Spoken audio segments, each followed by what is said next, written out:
ओम शांति। आज साप्ताहिक पाठ्यक्रम का तीसरा पाठ है, अर्थात थर्ड लेसन। विषय है परमात्मा के कर्तव्य और सर्वव्यापकता। आज मनुष्य आत्माएं परमात्मा को मानती हैं और ये भी कहती हैं कि इस सृष्टि को चलाने वाला परमात्मा है, और कहते हैं कि परमात्मा ही सृष्टि की स्थापना करता है और पालना करता और विनाश करता है। कहा जाता है कि ब्रह्मा के द्वारा वो नई सृष्टि की संरचना रचता है, शंकर के द्वारा पुरानी सृष्टि का महाविनाश करता है और विष्णु के द्वारा नई सृष्टि की पालना करता है। परमात्मा के विषय में कुछ लोग कहते हैं कि परमात्मा ही करण करावनहार है। कुछ लोग कहते हैं कि परमात्मा के कर्तव्य दिव्य हैं, क्योंकि गीता में लिखा है कि मेरे कर्म दिव्य हैं। गीता में भगवान ने भी कहा कि मैं अजन्मा, अकर्ता, अभोक्ता हूँ। अर्थात लोग मान लेते हैं अकर्ता से भाव के भगवान कुछ भी नहीं करता। इसीलिए आज परमात्मा के विषय में हम अनजान बन गए। करण करावनहार शब्द को हाईलाइट किया गया है समाज में, क्योंकि मनुष्य आत्माएं सोचती हैं हम पाप कर्म करें, पुण्य कर्म करें, सब भगवान करवा रहा है। अब इस भाव को लेकर उसको कह दिया वही करण करावनहार है, ताकि हमारे ऊपर किसी प्रकार का एलिगेशन ना आए। जबकि गीता में कहा कि आत्मा ही करता है, आत्मा ही भोगता है। गीता में लिखा कि आत्मा कर्म करने में स्वतंत्र है, भोगने में परतंत्र है। इन सभी बातों को हमें समझना होगा, तब जाकर हमको पता चलेगा कि भगवान के कर्तव्य क्या है। अब देखिए, करण करावनहार से तो लोगों ने भाव ले लिया, अपने को बचा लिया कि भगवान ही कर करा रहा है, उसकी आगे के बिना पत्ता भी नहीं हिलता। परंतु हम सब समझते हैं कि पत्ते तो हवा हिलाती है, ये तो नेचर का कार्य है, परमात्मा का नहीं है। तो अपने को छुड़ा लेना ये कह के कि भगवान करा रहा है, जबकि हम देखते हैं कि आत्मा ही दुख सुख भोग रही है। भगवान तो अभोगता है, सुख दुख से परे की सत्ता है। वो गलत काम क्यों कराएगा? कोई बाप अपने बच्चे को गलत काम करने के लिए नहीं कहता, अच्छी एडवाइस देता है। परमात्मा पिता कैसे गलत एडवाइस करेगा? सोचने की बात है। भगवान ने गीता में कहा कि मैं अकर्ता हूँ। ऐसे कर्म जिन कर्मों के फल बनते हों, परमात्मा उन कर्मों की भेंट में अकर्ता है, क्योंकि परमात्मा सुख दुख से परे है, पाप पुण्य से परे है, जन्म मृत्यु से परे है। इसीलिए वो अकर्ता कहलाया। परमात्मा के कर्म दिव्य हैं। उसने गीता में बोला, हे अर्जुन मेरे कर्म दिव्य हैं। क्योंकि आत्मा अच्छे कर्म करती है तो अपनी मित्र है, बुरे कर्म करती है तो अपनी दुश्मन है। इसलिए गीता में कह दिया गया आत्मा कर्म करने में स्वतंत्र है, भोगने में परतंत्र है। वो अच्छे कर्म करती है तो अच्छा फल भोगती है, बुरे कर्म करती है तो बुरा फल भोगती है। भगवान ने तो एक विधान बना दिया है सृष्टि पर रहने वाले लोगों के लिए। जो आत्माएं सृष्टि पर पार्ट प्ले कर रही हैं, उनके लिए भगवान का विधान है कि आत्मा ही करता है, आत्मा ही भोगता है। परमात्मा तो अजन्मा, अकर्ता, अभोक्ता है। इसीलिए गीता में लिखा है कि आत्मा अपना मित्र आप, अपना शत्रु आप है। क्योंकि जब वो बुरे कर्म करती है तो अपनी शत्रु है, अच्छे कर्म करती है तो अपनी मित्र है। बिल्कुल स्पष्ट लिखा पड़ा है। गीता भारतवर्ष का मुख्य शास्त्र है, भगवान वाच्य है, परमात्मा हिदायतें दे रहा है। इसलिए परमात्मा के कर्तव्यों का बोध नहीं रहा। 3 शक्तियां इस संसार में, आत्मा, परमात्मा और प्रकृति। आत्माएं भी स्थापना पालना विनाश करती हैं, प्रकृति भी स्थापना पालना विनाश करती है और परमात्मा भी स्थापना पालना विनाश करता है। पर तीनों के स्थापना पालना विनाश अलग अलग ढंग के हैं। इन तीनों शक्तियों को हमने गहराई से नहीं जाना, इसलिए लोगों ने कह दिया आत्मा सो परमात्मा, नेचर इज गॉड।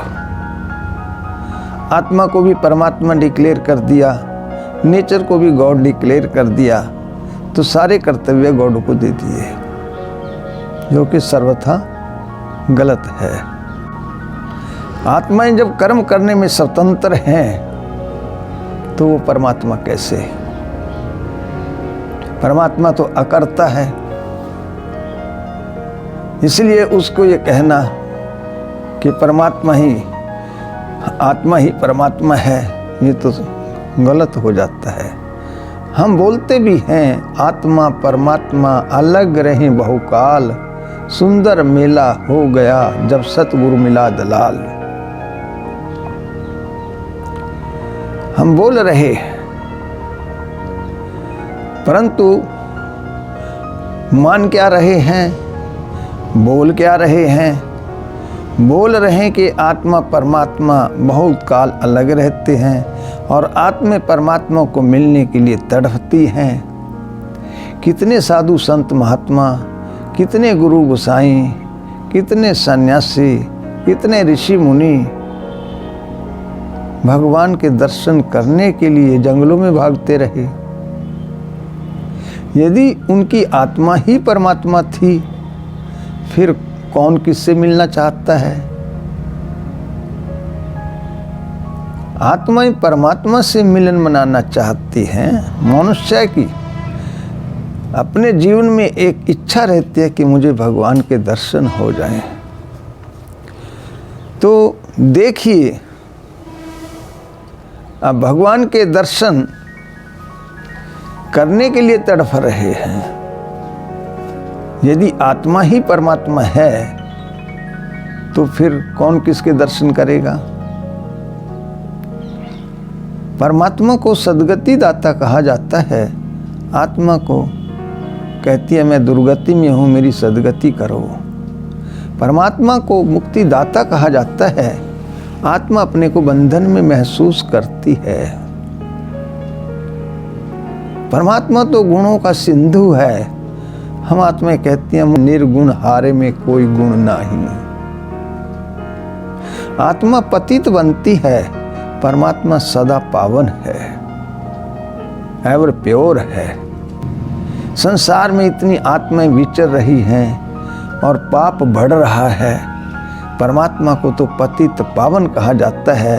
ये सभी आत्माएं तो पतित हैं, ये परमात्मा कैसे? ऐसा कोई पीरियड नहीं था कि आत्मा परमात्मा थी, ऐसा कोई पीरियड नहीं आएगा कि आत्माएं परमात्मा बन जाएंगी। परमात्मा एक है, एक था, एक ही रहेगा। इसीलिए आत्माएं अलग हैं, परमात्मा अलग है। तो जो तीनों शक्तियां हैं, आत्मा, परमात्मा और प्रकृति। देखिए, प्रकृति है वो भी स्थापना पालना विनाश का दिव्य कर्तव्य करती है। आज घास पैदा हो रहा है, जंगल पैदा हो रहे हैं, कोई पैदा करने नहीं जाता है। प्रकृति बरसात बरसा रही है, उसको प्रकाश दे रही है, और वो बड़ फल फूल रहे हैं पंचों तत्वों के द्वारा। मनुष्य तो जाता ही नहीं जंगलों में, वो अपने आप पैदा हो रहे हैं, कोई पालना नहीं करता मनुष्य, प्रकृति खुद पालना दे रही है, पैदा भी कर रही है, घास फूस अपने आप पैदा हो जाते हैं, कोई उसका बीज ही नहीं डालता। ये प्रकृति का कार्य है, प्रकृति पालना भी देती है। प्रकृति सूखे के रूप में, बाढ़ के रूप में विनाश भी कर डालती है। बरसातें आज बाढ़ें आ जाती हैं, कितने लोगों को विनाश करके चली जाती हैं। जल तत्व भयंकर रूप ले लेता है, कहीं अगन भयंकर रूप ले लेती है। तो इसलिए प्रकृति स्थापना भी करती है, पालना भी करती है और विनाश भी करती है। आत्माएं भी 3 कर्तव्य करती हैं, स्थापना, पालना, विनाश। देखिए, परमात्मा ने तो गीता में कहा काम महाशत्रु है, परंतु मनुष्य की संतति द्वापर कलयुग में काम वासना से ही होती है। भगवान उसको शत्रु डिक्लेयर कर रहा है। सन्यासियों की भी पूजा इसलिए होती है कि वो काम महाशत्रु को जीत लेते हैं। पवित्रता के कारण जगत उनके आगे झुकता है। काम विकार से उत्पत्ति करने की भगवान कैसे अलाउ करेगा? वो तो शत्रु डिक्लेयर कर रहा है। परंतु द्वापर कलयुग में उत्पत्ति वासना से है, तो भगवान का तो इसमें कोई रोल है ही नहीं। भगवान कैसे अलाउ करेगा? ये तो मनुष्य में जब शक्ति नहीं रहती, योग से उत्पत्ति सतयुग और त्रेता में होती है। जब योग शक्ति नहीं रहती तब वो वासना से उत्पत्ति करना आरंभ कर देता है। इसलिए आज की उत्पत्ति हम भगवान की उत्पत्ति नहीं कह सकते। भगवान ने कोई ये उत्पत्ति नहीं की, भगवान ने तो न्यू वर्ल्ड क्रिएट किया था, पुराने का विनाश कराया था, वो स्थापना करी थी, ना कि ये आजकल के जो बच्चे पैदा हो रहे हैं। आप बताइए कि कितने विकारों से भरे पड़े हैं, सब में काम, क्रोध, लोभ, अहंकार भरा पड़ा है। मनुष्य एक दूसरे को मार रहा है, मनुष्य मनुष्य का बैरी है। शेर शेर का बैरी नहीं है, परंतु मनुष्य मनुष्य का बैरी है। तो परमात्मा ऐसा तमो प्रधान संसार थोड़ी रचेगा। जैसे कोई बिल्डिंग बनाई जाती है, मालिक नहीं बनाता है, बहुत अच्छी है, बहुत अच्छी लगती है, परंतु 100 वर्ष के बाद वही बिल्डिंग खस्ता हो जाती है। मालिक ने तो नई क्रिएट करी थी, अब पुरानी का तो वो डिस्ट्रक्शन करेगा, तब नई बनाएगा। इसी तरह ये सृष्टि है। परमात्मा ने सतयुग क्रिएट किया था, इसलिए कहते हैं हेवनली गॉड फादर। उसने स्वर्ग रचा था, नरक तो ये बन गई है धीरे धीरे। सतयुग में ये स्वर्ग था, त्रेता आया, द्वापर आया, कलयुग आया, कलयुग का घोर कलयुग, अब ये पतित नरक बन गया है, वैशाल्य बन गई है सृष्टि। तो परमात्मा ने सृष्टि तो नहीं रची थी ब्रह्मा के द्वारा, पुरानी का शंकर के द्वारा विनाश कराता है। इसीलिए ये जो हम सोच रहे हैं आज कोई मृत्यु होती है, भगवान करता है, भगवान इसको मृत्यु नहीं मानता। भगवान तो कहते हैं चोला बदलता है। सतयुग से कलयुग तक बच्चे तुम चोला बदलते आ रहे हो, वापस नहीं गए हो परम धाम जो मेरा धाम है। इसलिए गीता में भी लिखा है कि कल्प के आदि में आत्माएं इस सृष्टि पर उतरती हैं और कल्प के अंत में मैं सब आत्माओं को अपने धाम में ले जाता हूँ, मेरे धाम को प्राप्त होती है। सतयुग से सृष्टि आरंभ हुई और कलयुग में आत्माएं सभी परम धाम में जाती हैं क़यामत के समय, तब उसको विनाश कहता है भगवान। इसलिए परमात्मा के दिव्य कर्तव्य हैं स्थापना, पालना, विनाश। गीता में बोल रहा है अर्जुन मेरे कर्म दिव्य हैं। अब दिव्य कर्म की क्या डेफिनेशन थी ये किसी ने स्पष्ट नहीं करी है, और ये कह दिया कि परमात्मा ही करण करावनहार है। आसान सा काम कर लिया। परमात्मा ने आकर हम बच्चों को बताया कि बच्चे मेरे दिव्य कर्तव्य क्या हैं। जो गीता में मैंने बोला, मेरे कर्म दिव्य हैं, मेरा धाम दिव्य है, मेरा रूप दिव्य है, बोल रहा गीता में। अब देखिए, परमात्मा स्थापना नई सृष्टि की करता है ब्रह्मा के द्वारा। कलयुग के अंत में जब ये सृष्टि तमो प्रधान बन जाती है, तब वो ब्रह्मा के तन में उतरता है और ब्राह्मण रचता है। ब्रह्मा के मुख कमल से अर्थात ज्ञान देता है। जी, जो बच्चे उसका ज्ञान सुनते हैं वो उसके बच्चे कहलाते हैं ब्राह्मण, अर्थात ब्रह्मा कुमार, ब्रह्मा कुमारी, ब्रह्मा की औलाद, जो पवित्र और योगी बनते हैं, परमात्मा की श्रीमत के अनुसार चलते हैं, काम क्रोध लोभ ओंकार पर विजय डालते हैं। परमात्मा ने ये ब्राह्मण कुल स्थापित किया था ब्रह्मा के माध्यम से। यही ब्राह्मण सतयुग में देवता कन्वर्ट हुए थे। तब कहते हैं ब्राह्मण देवी देवता नमो नमः। ब्राह्मण देवताओं से सर्वोच्च क्यों? क्योंकि भगवान से डायरेक्ट गीता का ज्ञान सुना था। इसीलिए ब्राह्मण सर्वश्रेष्ठ माना गया है, देवताओं से भी सर्वोच्च माना गया है। जैसे गुरु गोविंद सिंह ने 5 प्यारे एडॉप्ट किए, खालसा पंथ की स्थापना करी थी, वो बच्चे पैदा नहीं करे तो उसने एडॉप्ट किए थे। ऐसे भी परमात्मा भी आकर ब्रह्मा के द्वारा ब्राह्मण एडॉप्ट करता है। क्योंकि गायन है कलयुग के अंत में सभी वर्ण शूद्र बन जाते हैं, तब परमात्मा शूद्रों से ब्राह्मण कन्वर्ट करता है। ये ब्रह्मा द्वारा स्थापना का कार्य है। जो भगवान को नहीं मानते हैं, भगवान को नहीं पहचानते हैं, भगवान की अवज्ञा करते हैं, परमात्मा शंकर के द्वारा उनका महाविनाश कराता है। आप देखिए, शंकर के हाथ में त्रिशूल दिखाते हैं। 3 चीजों से महाविनाश कराता है: प्राकृतिक आपदाएं, ग्रह युद्ध और एटॉमिक वार। इसलिए त्रिशूल दिया जाता है। उसके गले में सर्प दिखाए जाते हैं। विकारों पर जीतने का प्रतीक है कि उसने तप के बल से सभी विकारों को जीता। अर्थात जो ब्राह्मण थे उनको भी ये जब तप करने को मिला, उन्होंने भी अपने विकारों को जीत लिया। तो शंकर के द्वारा इस कलयुगी सृष्टि का अब महाविनाश होगा। कहते हैं शंकर की तीसरी आंख खुल जाए तो बस महाविनाश, अर्थात ज्ञान का तीसरा नेत्र जब ब्राह्मण बच्चों का खुलता है, उनके तप का स्वरूप शंकर है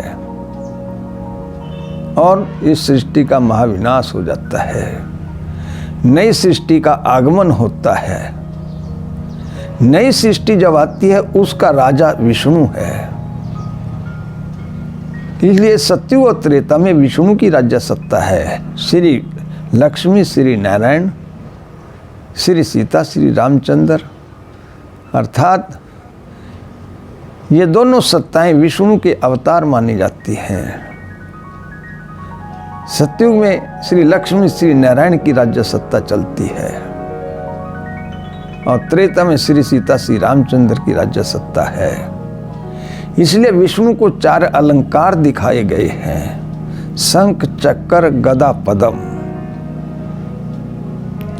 आप देखिए, शंख का क्या मतलब है, सुदर्शन चक्र का क्या मतलब है, गदा का क्या मतलब है, कमल के फूल का क्या मतलब है। ये अलंकार वैसे नहीं दिए जाते हैं। अलंकार तब दिया जाता है जब उसकी पूर्ण रूप से उसमें प्रकाष्ठा हो। जैसे किसी को पीएचडी की डिग्री देते हैं, वो सब्जेक्ट में उसकी मास्टरी होती है, तब उसको डॉक्टर कहा जाता है। तो विष्णु को ये 4 अलंकार उसकी उपलब्धि है, इसलिए दिखाए गए हैं। विष्णु की आत्मा ने अपने पूर्व जन्म में असुरों का संहार किया। दिखाते हैं कि एक सुदर्शन चक्र से असुरों का संहार कर रहा है। वास्तव में वो हिंसक वृत्ति नहीं थी उनके पास। श्री कृष्ण को हम डिग्री देते हैं सर्वगुण संपन्न, 16 कला संपूर्ण, संपूर्ण निर्विकारी, अहिंसा परमो धर्म, इच्छा मात्रम अविद्या। जब वो अहिंसा परमो धर्म है तो हिंसा कैसे कर सकते हैं? अवश्य कि इसका कोई भाव है। अर्थात स्वयं मीन आत्मा, दर्शन मीन देखना, चक्कर मीन सृष्टि चक्कर। सृष्टि चक्र में सेल्फ रियलाइजेशन के आधार पर विष्णु ने अपने पूर्व जन्म में आसुरी वृत्तियों के गले काटे थे। जो मन की आसुरी वृत्तियां थी उनको काटा था। राइटर ने आसुरी वृत्तियों के बजाय असुर खड़े कर दिए। जैसे हम कोई ड्रामा करते हैं काम क्रोध लोभ अहंकार का, है तो ये मन की सूक्ष्म बुराइयां, परंतु हम आदमी खड़े करेंगे नाटक करने के लिए। इसी तरह से राइटरों ने आसुरी वृत्तियों को असुर दिखा दिया। वास्तव में परमात्मा कोई हिंसक युद्ध नहीं लड़ाता, न हिंसा करता है। वो तो संपूर्ण निर्विकारी है, अहिंसा परमो धर्म है। हिंसा का तो नाम ही नहीं था। तो ये थोड़े से भाव पलट गए हैं, इसलिए समझ में नहीं आ रहा मैटर।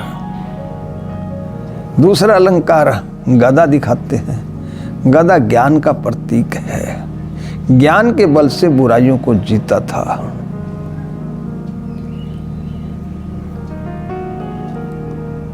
शंख दिखाते हैं, एक अलंकार। शंख ज्ञान ध्वनि का प्रतीक है। विष्णु की आत्मा ने अपने पूर्व जन्म में सारी आत्माओं को ज्ञान सुनाया था, इसलिए उसका अलंकार शंख दिखाया जाता है। ये अलंकार हैं। हम अलंकार देते हैं, उनके भाव हैं। कमल का फूल पवित्रता का सूचक है। कलयुग के अंत में जब विष्णु ने पूर्व जन्म में तप किया, तब उसने वो कमल फूल के समान पवित्र रहा। अर्थात दुनिया के अंदर रहते हुए भी उसने पवित्रता को धारण किया, बुराई को टच नहीं किया, इसलिए उसे कमल फूल का अलंकार दिया जाता है। हम जितने भी अलंकार देते हैं, सरस्वती को हम बेंजो दिखाते हैं, विद्या की देवी का प्रतीक है। वो बेंजो लिए नहीं खड़ी है वो। इसी तरह से हमने गणेश को चूहे पर दिखाया है। क्या चूहे पर कोई बैठ सकता है? भाव है, छुप रहा है। कार्तिक को मोर की सवारी दिखाई गई है। क्या मोर पर कोई बैठता है? भाव है पवित्रता का। कार्तिक बाल ब्रह्मचारी था। मोर नेशनल बर्ड है। पार्वती को शेर पर सवारी दिखाई गई है। अर्थात हिंसक वृत्ति मनुष्यों के ऊपर सवारी। ये बुराइयों के जीतने के प्रतीक हैं सब। ये नहीं कि वो शेर पर बैठती है, ये नहीं कि वो बेंजो लिए खड़ी है। ये तो अलंकार दिए जाते हैं उनकी पूर्ण प्रलब्ध के आधार पर। उन्होंने जो अपना एफर्ट्स करी को, उन्होंने विकारों को जीता, इसलिए उनको ये अलंकार दिए गए हैं। परंतु ज्ञान न होने के कारण हमने इनके स्वरूप बदल दिए। स्वरूप तो कुछ, असलियत तो कुछ और है। तो प्रकृति के कर्तव्य और आत्माओं के कर्तव्य और परमात्मा के कर्तव्य है। परमात्मा नई सृष्टि की स्थापना, पुरानी का विनाश और नई सृष्टि की पालना का दिव्य कर्तव्य कराते हैं। पर लोगों ने तीनों शक्तियों को मिला दिया है। आत्मा को परमात्मा कह दिया, नेचर को गॉड कह दिया, परमात्मा था ही परमात्मा। इसलिए सभी कर्तव्यों को मिक्सअप कर दिया और समझ नहीं सके, जिसके कारण आज लोगों ने कह दिया कि परमात्मा हर जगह है। क्योंकि आज हम सदियों से मानते आ रहे हैं कि परमात्मा हर जगह है,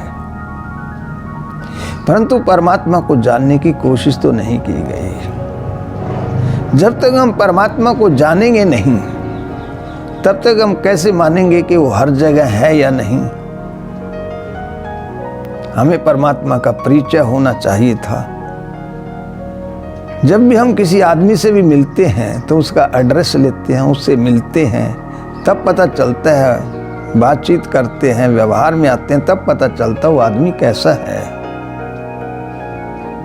परमात्मा का हमको ज्ञान नहीं है। परमात्मा का विषय एक भावना का विषय मान लिया गया है।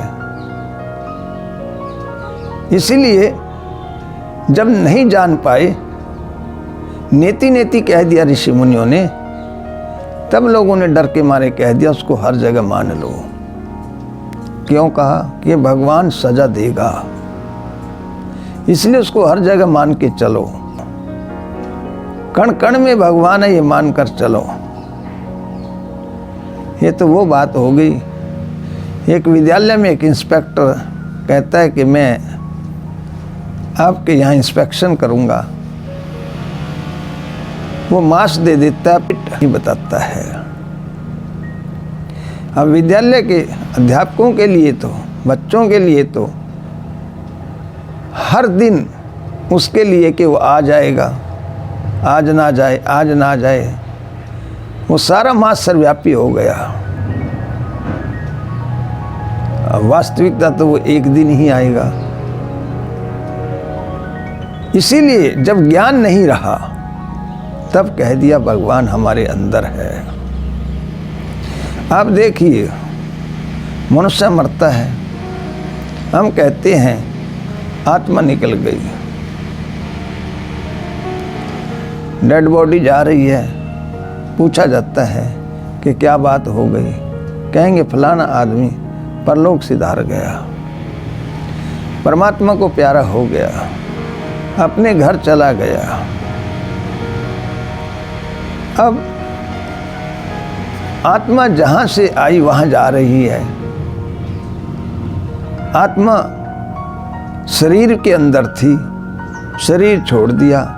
यदि आत्मा, परमात्मा भी शरीर के अंदर बैठा है, कहना चाहिए आत्मा परमात्मा दोनों निकल गए। यदि आत्मा निकल जाए और परमात्मा बैठा हो तो मनुष्य की मृत्यु नहीं हो सकती, क्योंकि परमात्मा भी चेतन सत्ता है, आत्माओं से बलशाली है, तो मृत्यु कैसे। इसीलिए वास्तव में आत्मा हमारे शरीर में है, आत्मा निकलती है, न कि परमात्मा निकलता है। इसलिए सभी कहते हैं भगवान को प्यारा हो गया, अपने घर चला गया। इसका मतलब आत्मा का घर कहीं और है, ये नहीं है। आत्मा का घर वही माना जाता है जो उसके बाप का घर है। बच्चा विदेश भी चला जाए, पूछा जाएगा कि आप कहाँ से हैं, तो अपना मूल एड्रेस इंडिया का देता है, बर्थ प्लेस इंडिया है। तो हम आत्माएं भी भले यहाँ रह रही हैं, परंतु हम ये महसूस करते हम यहाँ के रहने वाले नहीं हैं। बोलते न दुनिया घर रैन बसेरा, न घर मेरा न तेरा, आखिर दिन चले जाना, दुनिया मुसाफर खाना। दुनिया को तो मुसाफर खाना मान रखा है। आत्मा परमात्मा के घर में जाती हैं, इसका मतलब परमात्मा कहीं और है।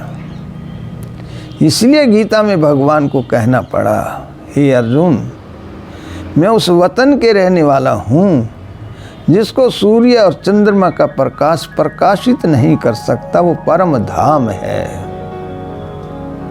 भगवान अपना प्लेस बता रहा है गीता में। और भगवान कहता है मैं धर्म गलानी के समय अवतरित होता हूँ। यदि भगवान पहले ही सर्वव्यापी है, फिर अवतरण का मकसद क्या रह गया? परमात्मा तो अवतरित होकर गीता ज्ञान देता है, सर्वव्यापी होकर कैसे गीता ज्ञान देगा? वो तो दे ही नहीं सकता, क्योंकि परमात्मा के स्वरूप को नहीं जान पाए। परमात्मा आत्माओं का पिता है, आत्मा ज्योति बिंदु है, एक प्रकाश है, एक ऊर्जा है शरीर के अंदर, जो दो भ्रिकुटी के बीच में निवास करती है, जिसको 10वां द्वार माना जाता है। जब 10वां द्वार खुलता है तो प्रभु प्राप्ति होती है। आत्मा के उसका हम तिलक देते हैं। इस आत्मा ज्योति बिंदु का पिता परमात्मा भी ज्योति बिंदु है। इसलिए गीता में उसने कहा कि अर्जुन मेरा रूप दिव्य है, मैं प्रकाश रूप हूँ, मैं इन चर्म चक्षुओं से दिखाई नहीं देता हूँ। जब परमात्मा अपना धाम डिक्लेयर कर रहा है, जब परमात्मा कह रहा है मैं उस धाम से सृष्टि मंच पर उतरता हूँ, अवतरित होता हूँ, फिर सर्वव्यापी कैसे रह गया परमात्मा? जब हम परमात्मा को याद करते हैं, हाथ जोड़ते हैं, हमारे नैन चैन, हमारे मस्तक ऊपर की तरफ देखता है। कहते हैं नीली छतरी वाले तेरी माया, ऊपर वाला जाने, बोलते आ रहे हम। तो परमात्मा यदि अंदर होता, परमात्मा उस धाम के रहने वाला है जिसे परम धाम कहा, जिसको लोग परलोक बोलते हैं, जिसको लोग ब्रह्मलोक कहते हैं, जिसको शांति धाम कहते हैं, जिसको सचखंड कहते हैं, उस वतन के रहने वाला है परमात्मा पिता। तो वो सर्वव्यापी कैसे है? वो तो उतरता है धरती पर, दुनिया कोटन में बिरला उसको पहचानता है। इसीलिए सर्वव्यापी जो सत्ता होती है उसका गुण बताएगा। जैसे लोहे में आगन है, लोहा गर्म हो गया, आगन का गुण लोहे ने ग्रहण कर लिया। यदि शांति का सागर, सुख का सागर, प्रेम का सागर, आनंद का सागर हमारे अंदर है, तो हमारे से सुख शांति झलकनी चाहिए। हमारे से तो दुख अशांति झलक रही है, तो सुख का सागर अंदर कहाँ हुआ? इसलिए सुख शांति नहीं मिल रही है, आत्में दुखी और अशांत हो रही हैं, भगवान से शांति मांगती हैं। तो इसका मतलब हम किसी से कोई चीज मांगते हैं, लेने वाला अलग है, देने वाला अलग है। हम भगवान को कहते हैं दुख हरता सुख करता। अब मरीज डॉक्टर के पास जाकर कहता है मेरे पेट में दर्द है, मुझे दवाई चाहिए, मेरा दुख हरो। तो डॉक्टर अलग है, मरीज अलग है। परमात्मा को हम कहते हैं दुख हरता सुख करता। इसका मतलब वो अलग है, हम आत्मा अलग हैं, एक नहीं हो सकते हैं। परमात्मा वैसे भी कहा जाता है एक है, आत्माएं अनेक हैं। इसीलिए वो अंदर नहीं है, वो तो परम धाम का वासी है। अब देखिए, आप कोई फोटो देखते हैं, भक्तों ने भगवान का दीदार किया। जब वो दीदार कर रहे हैं तो आंख में और दीदार में बीच में स्पेस खाली होता है। मैं कोई पिक्चर देखता हूँ तो स्पेस होगा बीच में, तब देख पाऊंगा। यदि मैं पिक्चर को आंखों से लगा लूँ तो नहीं देख पाऊंगा, मुझे स्पेस चाहिए देखने के लिए। भक्तों ने भगवान के दर्शन किए तो स्पेस था बीच में, तभी कर पाए। इसलिए सर्वव्यापी कहाँ हुआ? इस परमात्मा कहता है बच्चे, दृश्य अलग होता है, दृष्टा अलग होता है। एक मानना गलत है। अब दो भाई लड़ रहे हैं आपस में, क्या भगवान भगवान को मार रहा है? सोचने की बात है। दोनों में परमात्मा है क्या? परमात्मा परमात्मा को मान रहा है? नहीं। महाभारत में दिखाया कि द्रौपदी के चीर हरण रहे हैं। क्या दोनों में भगवान है? भगवान ने तो चीर दिए थे, इसका मतलब अलग है देने वाला, लेने वाला अलग है। इसलिए ये कहना कि परमात्मा हमारे अंदर है, ये तो भगवान को न मानने के बराबर है। यदि परमात्मा अंदर है तो ध्यान कहाँ लगाएंगे? भारत का सारा अध्यात्म ध्यान पर टिका पड़ा है, और ध्यान हमेशा दूसरी सत्ता का किया जाता है। आपको किसी से बहुत प्यार है, आज आपको उसकी आवश्यकता है, तो आपको उसकी याद आएगी, आपका ध्यान उस पर जाएगा। भगवान कहता है मेरे पर भी आप ध्यान लगाते हो। मैंने गीता में कहा है, ये अर्जुन मन मना भाव, मन को मेरे में लगा। इसका मतलब अर्जुन की आत्मा अलग है, परमात्मा की आत्मा अलग है, तभी तो ध्यान लगाएगा। समूचा अध्यात्म ध्यान पर टिका है। ऋषि मुनि साधु संत महात्मा पीर पैगंबर सब ध्यान मगन दिखाए जाते हैं। किसका ध्यान धर रहे हैं? कोई सत्ता अलग होगी, उसी को तो याद करेंगे। इसीलिए ये कहना कि भगवान हमारे अंदर है, ये ठीक नहीं था, क्योंकि हमने आत्मा के स्वरूप और परमात्मा के स्वरूप को नहीं समझा था। परमात्मा कोई आकार में बड़ा नहीं है। देखिए, गांधी को महात्मा कहते हैं। वो 5 फुट 5 इंच का था, 48 सेर वजन था, परंतु उसको महात्मा कहा। वो आकार में लंबा चौड़ा नहीं था। किसी की का महत्व आकार के कारण नहीं, क्वालिटी के आधार पर होता है। परमात्मा गुणों का सिंधु है, ज्ञान का सागर, सुख का सागर, प्रेम का सागर, आनंद का सागर। वो तो गुणों का सिंधु है। वो कोई आकार में बड़ा नहीं है। अकल बड़ी ना के भैंस। परमात्मा गुणों के कारण परम है, आकार के कारण नहीं। आकार के कारण किसी की मान्यता नहीं है, क्वालिटी की मान्यता है। परमात्मा गुणों का सिंधु होने के कारण परम कहलाया है। इसीलिए आत्माएं परमात्मा को याद करती हैं उससे शक्ति लेने के लिए। तभी गीता में बोला कि अर्जुन तू मुझे याद कर, मैं सब पापों से मुक्त कर दूंगा। आत्मा परमात्मा को याद करेगी पापों से मुक्त होने के लिए। आत्मा अपने स्वधर्म में स्थित होगी। गीता में बोल रहे अर्जुन अपने स्वधर्म में स्थित हो। स्वयं आत्मा, आत्मा का धर्म शांति है, प्रेम है, पवित्रता है, आनंद है। ये सारी शक्तियाँ आत्मा जब क्षीण हो जाती हैं तब परमात्मा से प्राप्त करके पुनः आत्मा सर्वगुण संपन्न बनती है, पापों से मुक्त हो जाती है। इसलिए कहा जाता है कि परमात्मा को याद करो, और किसी को याद करने के लिए नहीं कहा जाता है। हमेशा यही लिखा होता है भगवान को याद करो, ताकि आप उससे अपनी आत्मा को देखिए। आज कुत्ता है, जंगली जानवर हैं, यदि समीप में भगवान है तो वो काटते क्यों हैं? क्यों दुख देते हैं? भगवान तो दुख हरता सुख करता है।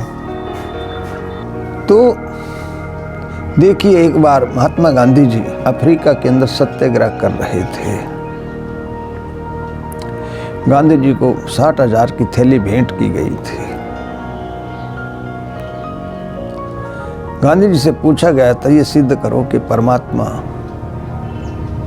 हर जगह है। बापूजी ने कहा था भावना के आधार पर माना जा सकता है, तर्क के आधार पर सिद्ध नहीं किया जा सकता। कितना स्पष्ट जवाब दे रहे हैं बापूजी। ये भावना है भक्तों की। जैसे एक माँ है, उसका एक बच्चा है और वो मिलिट्री में चला जाता है बड़ा होकर। कुछ समय बीतता है, लड़ाई शुरू हो जाती है, बच्चे का पता चलता है माँ को बच्चा सरहद पर है। माँ को दिन रात बच्चे के सपने आते हैं। वो कहती मेरा बच्चा मेरे मन में समाया पड़ा है। समाई क्या चीज पड़ी है? उसकी याद।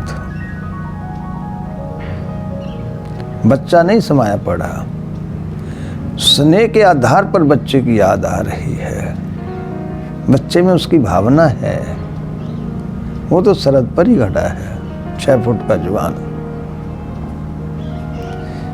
परमात्मा के विषय में भी भक्तों की यही स्थिति रही है। भक्त भगवान के प्रति अगाध श्रद्धा रखते थे और कहते थे मैं तुझे जतर ततर देखता हूं। यह भावना है, मन में याद समाई होती है, कोई फिजिकल चीज अंदर नहीं होती है। तो परमात्मा के प्रति अगाध प्यार भावना के आधार पर लोगों ने कह दिया वो हर जगह है। देखिए, एक मनुष्य यहां बैठे चंद्रमा के चित्र ले सकता है।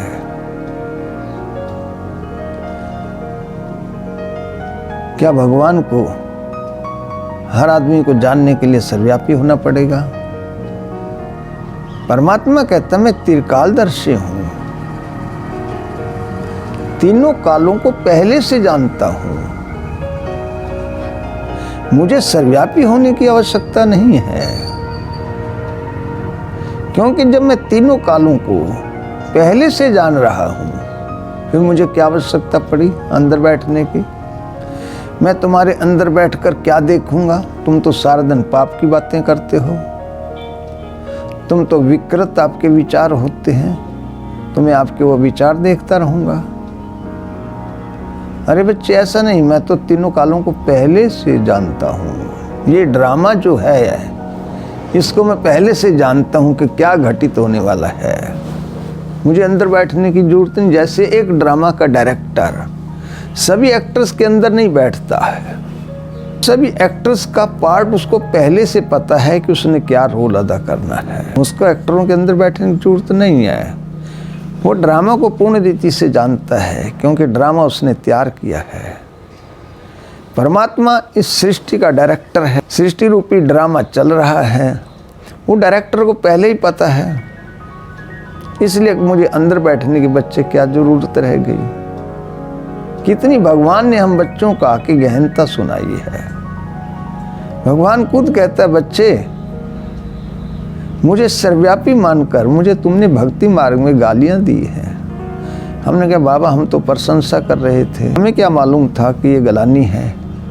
अरे बच्चे तुमने मुझे गंदगी में भी डाल दिया, कुत्ते बिल्ली में भी डाल दिया, सुअर में भी डाल दिया, सब जगह गंदगी में भी डाला, सर्वव्यापी जो कह दिया। एक तरफ कहते हैं ऊंचा तेरा नाम, ऊंचा तेरा धाम, ऊंचे तेरे सब काम।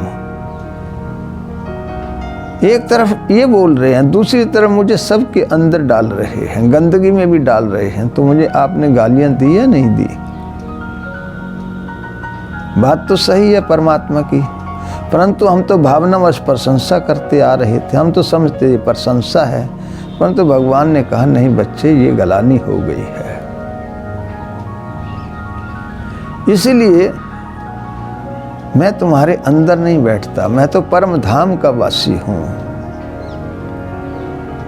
ये कुछ लोग बोलते हैं भगवान अंदर है, इसलिए हमारे अंदर से आवाज आती है जब हम कोई बुरा कर्म करते हैं, तब वो आवाज बोलती है कि बुरा कर्म ना करो। तब सोचते हैं ये परमात्मा की आवाज है। अब देखिए हमारी आत्मा सतयुग में पवित्र थी, कलयुग में आते आते वो पतित बने, परंतु हमारे अंदर अच्छे संस्कार भी हैं। आज संसार में अच्छे लोग भी मिलेंगे, जहाँ नकम्मों की संख्या ज़्यादा है पर अच्छे थोड़े हैं, पर हैं तो सही। तो हमारी आत्मा में अच्छे संस्कार भी हैं। वो अच्छे संस्कार अंदर से हमारे बुरे संस्कार के विपरीत विचार प्रकट करते हैं। गलत काम नहीं करना है, हमारी आत्मा की आवाज़ है। गांधी जी भी कहा करते थे, अपनी आत्मा की आंतरिक आवाज़ को समझो, उसके अनुसार चलो। गांधी जी ने कहा ये बात। माना हमारे ही विचार होते हैं, अच्छे भी और बुरे भी। परमात्मा का इसमें कोई हस्तक्षेप नहीं है। देखिए, एक मशीन है, किसी कारीगर ने बनाई है। हम वो मशीन देखने के लिए जाते हैं, हम कहते हैं कमाल का कारीगर है, हम उससे मिलना चाहते हैं जिसने मशीन बनाई है। अब देखिए, रचता अलग है, रचना अलग है। सर्वव्यापी क्या चीज है मशीन में? कारीगर की कारीगरी। कारीगर की कारीगरी सर्वव्यापक है, कारीगर सर्वव्यापक नहीं है। हमने कारीगरी को कारीगर मान लिया। परमात्मा सृष्टि का रचता है, वो कारीगर है, परंतु बनाने वाला तो अलग होगा। बनाई गई चीज अलग होगी। एक आदमी भवन बनाता है, बनाने वाला अलग है, भवन अलग है, बनाई गई चीज। हमेशा रचता अलग होता है, रचना अलग होती है। रचता की कारीगरी रचना में सर्वव्यापक होती है, ना कि रचता खुद अंदर बैठा हुआ है। हमने कारीगरी को कारीगर मान लिया, कितना मिसिंग हो गया। कुछ लोग समझते हैं जैसे सागर में बुलबुले उठते हैं, उसी में समा जाते हैं। तो आत्माएं भी इसी तरह से परमात्मा से बुलबुले के रूप में उठी और उसी में समा जाएंगी, ऐसा समझ लेते हैं। देखिए, आत्माएं बुलबुले नहीं है, ये तो नेचर है। आत्मा में मन बुद्धि संस्कार है, विचार शक्ति है। आत्मा अजर अमर अविनाशी है, गीता में भगवान ने बोला। जो अजर अमर अविनाशी सत्ता है वो तो समाप्ति नहीं होती। आत्मा का कभी अंत माना ही नहीं गया। आत्मा कोई क्रिएट नहीं हो सकती, न ही वो मृत्यु को प्राप्त हो सकती है। तो प्रकृति के बुलबुले से उसका एग्जाम्पल देना सर्वथा गलत है, क्योंकि आत्मा में चेतनता है, आत्मा में मन बुद्धि संस्कार हैं, वो विचार प्रकट करती है। इसीलिए आत्मा का कभी भी लय नहीं हो सकता। कुछ लोग समझते हैं आत्मा परमात्मा में लीन हो जाती हैं, लीन नहीं होती हैं, अपने घर में जाके निवास करती हैं। इन्हीं दो दोस्तों का आपस में बहुत प्यार है, हम कहते हैं लीन हुए पड़े हैं। हमारे कहने का भाव है इनका आपस में प्यार है, ये नहीं कि एक दूसरे में मिक्सअप हो गए हैं। अस्तित्व दोनों का अलग अलग रहेगा। इसीलिए आत्माएं अलग हैं, परमात्मा अलग हैं। हम आत्माएं परमात्मा को याद करती हैं अपनी आत्मा को पवित्र बनाने के लिए। तो लोगों ने जो सर्वव्यापी की मान्यता है ये तब चली, ये द्वापर युग में जब पाप बढ़ने लगा तो हमारे ऋषि मुनियों ने देखा अब क्या किया जाए, लोग तो पाप करने लग गए। तब ये डर भय पैदा किया गया कि परमात्मा हर जगह आपको देख रहा है, इसलिए पाप मत करो। जैसे छोटा बच्चा है, आगे सड़क है घर के आगे, हम छोटे बच्चे को डरा देते हैं, बिल्ली आई, बंदर है बाहर, आप बाहर मत जाना। छोटा तो डर जाएगा, परंतु वही बच्चा जब 20 वर्ष का हो, क्या वो डरेगा? इसलिए हमें डराया गया कि भगवान आपको देख रहा है, भगवान हर जगह है। परंतु परमात्मा कहता है बच्चे, झूठ से डर पैदा करना ठीक नहीं। वास्तविकता बच्चों को बतानी चाहिए कि हमारा पिता परमात्मा शिव परम धाम का वासी है, इस कूड़खंड का वासी नहीं है, वो तो सचखंड का वासी है। तभी कहा है गुरु गोविंद सिंह ने, सचखंड बसे निरंकार, तिथे लौय लौय आकार। वो सचखंड के रहने वाला है, जिसका लौ जैसा आकार है, बिल्कुल स्पष्ट लिखा है। तो परमात्मा सचखंड के रहने वाला है, जहाँ सच्चा पिता का वास है। उसी वतन से हम आत्माएं भी आई हुई हैं सृष्टि मंच पर हम आत्माएं आज पतित हो गई हैं। तभी परमात्मा को आकर हम आत्माओं को पावन बनाने की शिक्षा देनी पड़ रही है। तो परमात्मा को जो सर्वव्यापी कह दिया, सबसे बड़ी कठिनाई सर्वव्यापी में हमें ध्यान लगाने में आ गई। हम ध्यान कहाँ लगाएं? सर्वव्यापी सत्ता पर तो ध्यान लग नहीं सकता है। एक तरफ कहते हैं भगवान में ध्यान धरो, और एक तरफ कह दिए वो हर जगह हैं, तो ध्यान कहाँ लगाएं? जब तक प्रॉपर प्लेस पर ध्यान नहीं लगेगा, तब तक शक्ति नहीं उतरेगी। इसीलिए ये भारत की धरा योगियों की धरा है। सभी योगी परमात्मा पर ध्यान धरते रहे हैं और परमात्मा से शक्ति प्राप्त करते रहे हैं। इसलिए अपने को महसूस करना है कि मैं एक चेतन ज्योति बिंदु आत्मा हूँ, मैं परम धाम की रहने वाली हूँ। मेरा सच्चा पिता परमात्मा परम धाम में रहता है, एक सितारे के मुताबिक वहाँ चमक रहा है और अपनी शक्तियाँ बिखेर रहा है। मैं आत्मा अपने आप को महसूस करूं कि मैं परम धाम में अपने पिता के सानिध्य में विराजमान हूँ। मेरे पिता की सारी शक्तियाँ मुझ आत्मा में उतर रही हैं, ये महसूस करना है।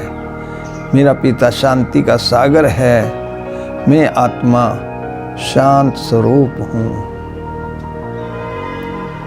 मेरा पिता आनंद का सागर है, मैं आत्मा आनंदित हूँ।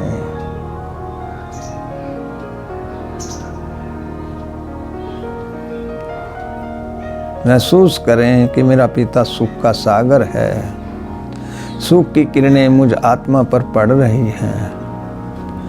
मैं आत्मा कितनी सुखी होती जा रही हूँ। मेरा पिता शांति का सागर है, शांति की रेस मुझ आत्मा पर पड़ रही है। मैं आत्मा शांत होती जा रही हूँ।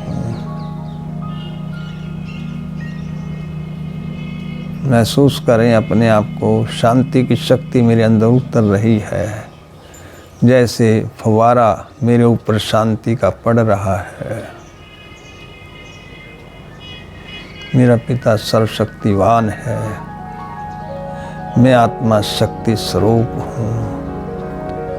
सभी शक्तियाँ मेरे अंदर समा रही हैं।